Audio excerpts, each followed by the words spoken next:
C'est pas très grave. Bah si, c'est grave quand même. Voilà.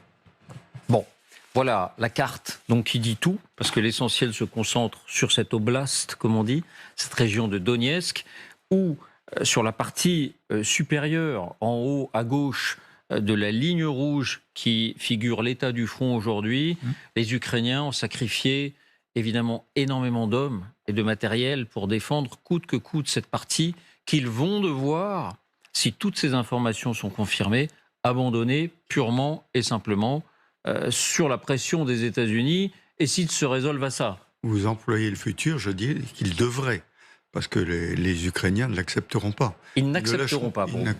Ils ne lâcheront pas dans le Donetsk. Je ne les vois pas lâcher dans le Donetsk. Si vous voulez, les combats... D'abord, pour une raison simple, c'est que je pense, compte tenu de l'ambiance qui est actuellement en Ukraine, même si M. Zelensky voulait le faire, ça ne serait pas accepté en Ukraine. Ils ont perdu tellement d'hommes face à l'agression russe qu'ils ne peuvent pas se permettre de lâcher. Donc la seule chose que pourrait obtenir, c'est obtenir que les Russes inversent les données et disent « on accepte un cessez-le-feu maintenant ». Et on va discuter de ça après. Il faut se souvenir que c'est la position ukrainienne, européenne et américaine, mais les Russes n'en veulent pas.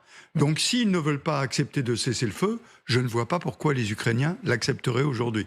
Comme c'était indiqué, et souvenez-vous, l'interview un peu dramatique du président Zelensky le soir où on avait présenté ce plan il y a maintenant 15 jours, il avait dit « c'est notre dignité ou on perd notre allié ».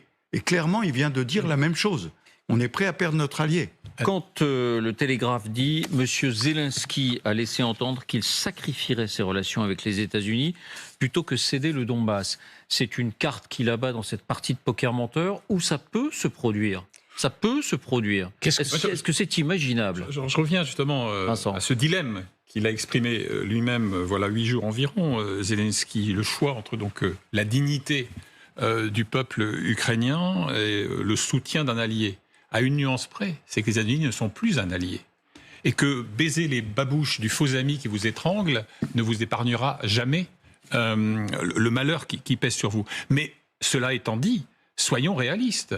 Il est tout à fait possible, et il est peut-être même inévitable à ce stade, que Zelensky doive consentir des sacrifices territoriaux et une amputation cruelle, injuste, scandaleuse moralement et au regard du droit international pour que l'Ukraine continue d'exister comme un État en partie souverain et indépendant. Avec 200